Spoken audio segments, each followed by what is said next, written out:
fellow patriots. Bravo Echo here from Hope for Survival. I hope this finds you all doing well. It's been a little bit since I posted a video for YouTube.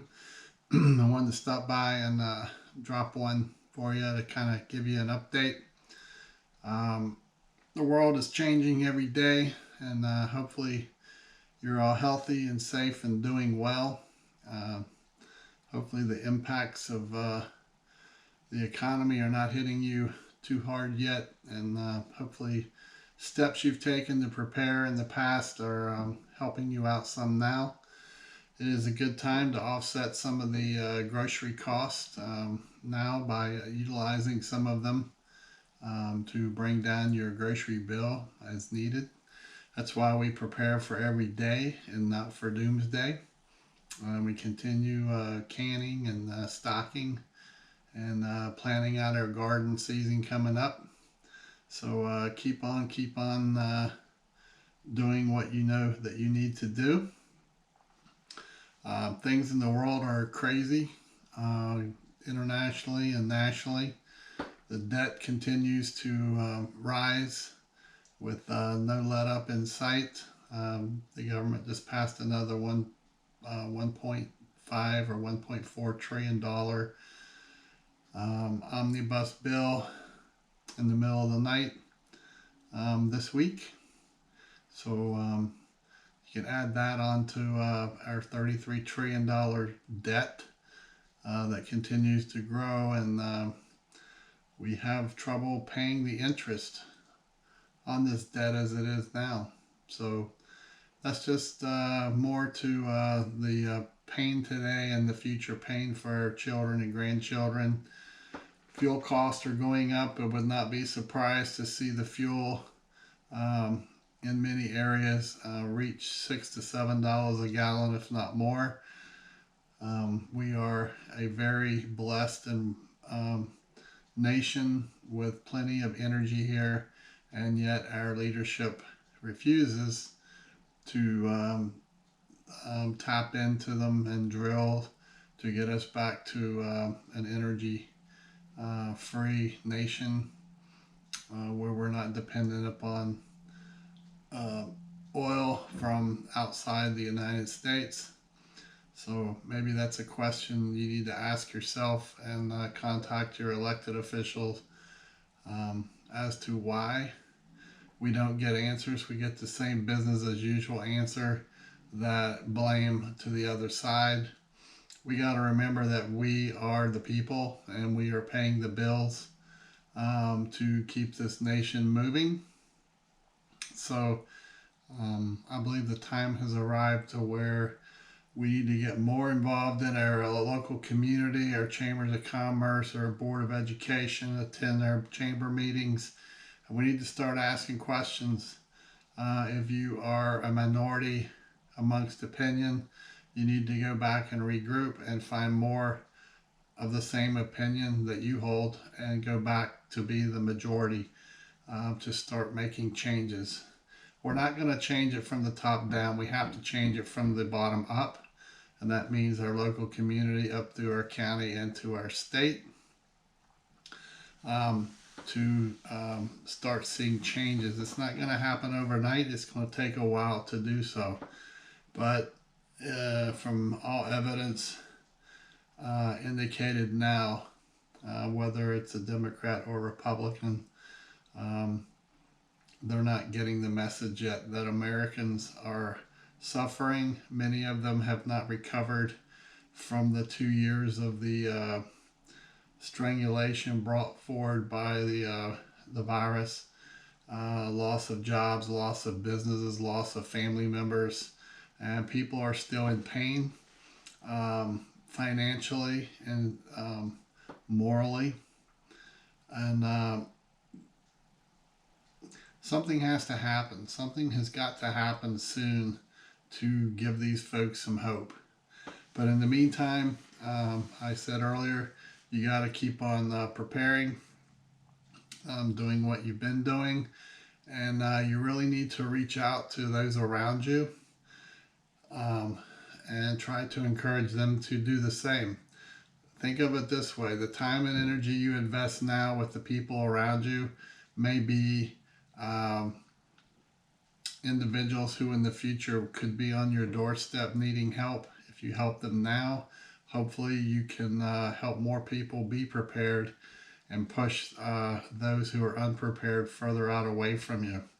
Some of the things going on right now at Hope for Survival, we continue to grow. There is never a dull day. We are adding individuals who are coming to us from around the nation. We're continuing to build community groups and to help those groups sow seeds of preparedness in their communities, small communities and in cities, and help them to build preparedness plans, emergency plans, water plans, security plans, route planning, and so forth. It takes time and it takes a bit of work. It's up to the individual to make that commitment. They have to change their own mindset. All you can do is provide them information, tools to help them do that. We have some working groups that are going on the side of our normal operations of the newsletter, training, our Zoom call that we do 2 times a month right now. We switched it from weekly simply because there just was not enough time to do all the things that we wanted to do. But we have a working group right now that is working on a food calculator. This is exciting, and it will be great when we can get it to completion. We're also working on a working group on a satellite phone working group to give us another means to communicate out to our groups in multiple states.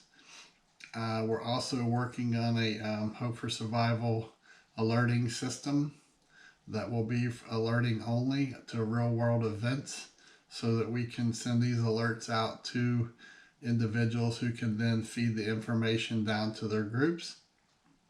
This could be all types of emergencies, from natural disasters, man-made disasters, technological type disasters, medical emergencies, and things of that nature.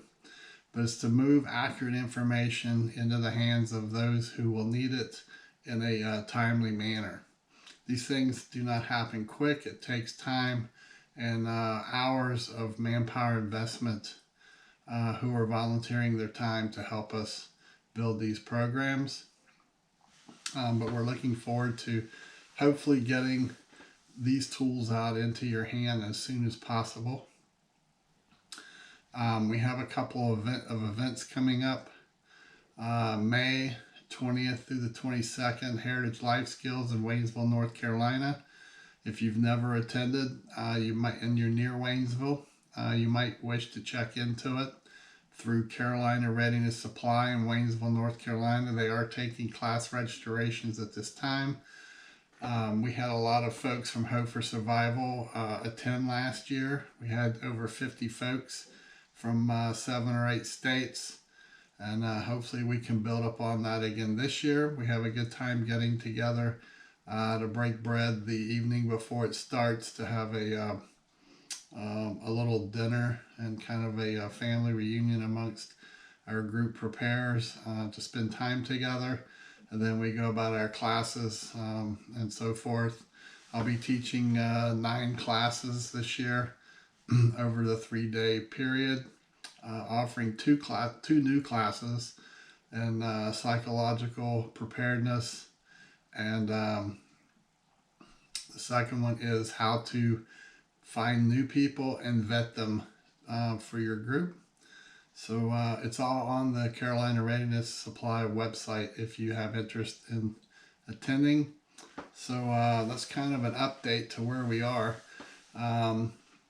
I cannot encourage you enough to continue preparing, and if you're not preparing, to start preparing and speed it up. We have a lot of new folks who are just getting started, and they're doing so with urgency. I cannot say enough to keep your feet grounded, to ignore a lot of the clickbait sites and the fear porn.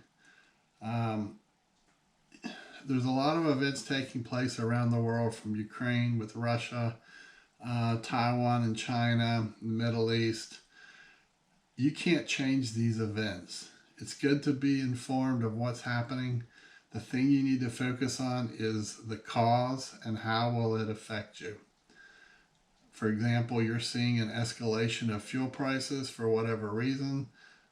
The cause is the fuel shortage, if you will. The effect is it's driving up the price. How is it going to affect you? It's going to cost you more to fill your tank. You're going to travel less. It's going to impact your ability in some families for buying medicine, paying insurances, buying heat for your home, and putting food on your table. Those are the key areas you need to focus on, okay? A lot of the crazy stuff that's going on out there, you are not going to change it one bit. You can visit 100 websites a day. You can stress yourself out. You can get all upset and you can lose sleep. At the same time, if you are not preparing and putting resources away, all that time you're investing to upset yourself is doing you absolutely no good whatsoever. So pray. If you're not the praying type, you may want to start considering doing such.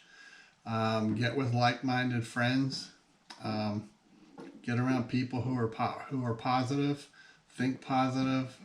Influence with positive means and measures, and do the best that you can with what you got. Okay? You don't want to be one of the folks who are standing on someone else's porch with your hands up because you're starving. All right? I'm not trying to put fear in you. I'm trying, as I have for the past couple of years, simply to give you a heads up to what is coming more. And we have been right to this point. We told folks a year and a half ago to expect 50 to 75% increase in prices on food. And you're seeing it. We're reading in alternative news and mainstream news of food shortages globally, wheat, corn, and so forth. Fertilizer shortages are going to impact the world, which is going to impact farms, which is going to impact what's brought into a grocery store, and that's going to impact what's available to you to buy if you have not purchased food in your preparedness resources. So stay positive, think positive, and invest your energy in things that are going to benefit you. Okay? That's the best that we can do. Build our own family plan, help our neighbors, help our friends to build their plans now. Come together, build a community team, build your 5-mile radius, and keep pressing on. When the rest of the world goes nuts, you want to separate yourself back away from the craziness to your home, dust off your plans, and keep doing what you're doing. Okay? You'll be okay. Just be upbeat, and we will get through this. We just have to invest the energy and the effort now. So until next time, I wish you the best. Come see us at our website, https://www.hopeforsurvival.com, or you can email me at preparedness101@protonmail.com. We're also on YouTube, of course. We're on Odyssey. We're on MeWe. Come see us and link up and join the preparedness family going forward. It's a great group of people, and I wouldn't want to be anywhere else during this period of transitioning out of the old world into the new world. So stay safe, and we'll talk to you next time. Be blessed. Bravo Echo out.